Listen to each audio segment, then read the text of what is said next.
참 예수님, 오늘은 3월 9일 사순체 3주간 화요일입니다. 오늘 독서는 바빌론 유배 시대에 바빌론 임금 네부카드네자르가 금으로 만들어 놓은 신상에 유다인 아자르야가 엎드려 절하지 않았다는 이유로 불가마 속에 던져졌는데, 그 속에서 하나님께 드리는 찬미의 기도입니다. 그리고 오늘 복음은 용서하라는 가르침을 들은 베드로가 몇 번이나 용서해 줘야 하는지를 예수님께 여쭈었는데, 예수님께서는 77번까지라도 용서해야 한다는 말씀과 함께 무자비한 종의 비유 이야기를 답변으로 해주신 말씀입니다. 먼저 독서 말씀부터 살펴보면 이렇습니다. 아자리아와 그의 두 동료들은 신상에 절하지 않겠다면 불가마 속에 던져서 죽이겠다는 임금에게 태연자약하게 대답하였습니다.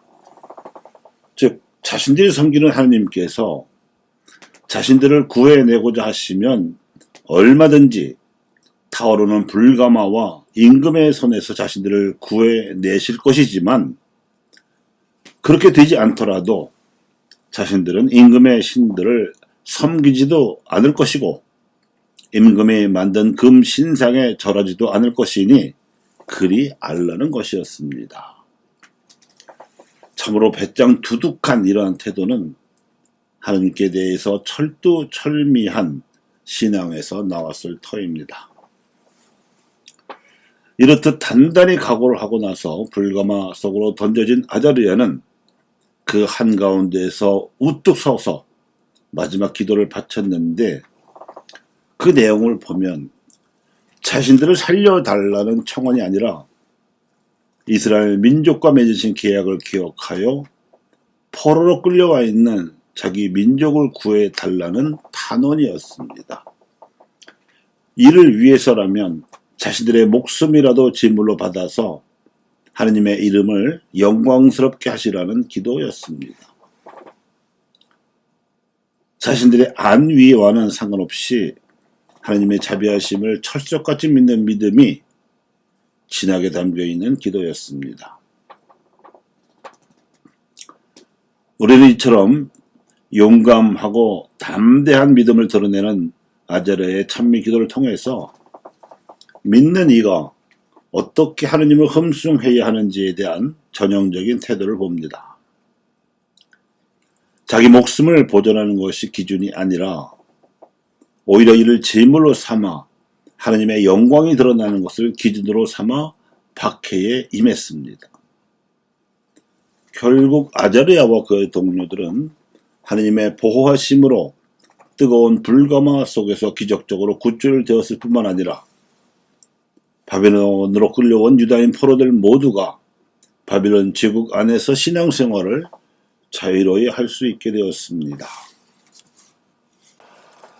그런가 하면 오늘 복음 말씀은 예수님께서 제자들에게 기도를 가르쳐 주시며 하나님의 나라가 다가오도록 청할 것과 우리에게 잘못을 저지른 이들을 용서할 것을 가르치셨던 것을 기억하는 베드로가 과연 몇 번까지 용서하면 되겠는지를 여쭈었던 데서 비롯되었습니다.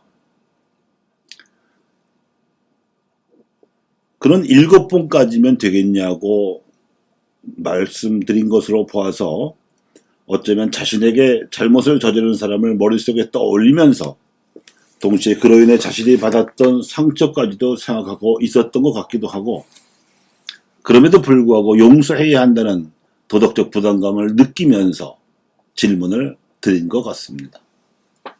아무튼 베드로의 관점은 자기 중심적인 것이었고, 잘못을 저지른 상대방에 비해 상대적으로 도덕적 우위에 있는 자신의 의로움을 기준으로 한 질문이었습니다.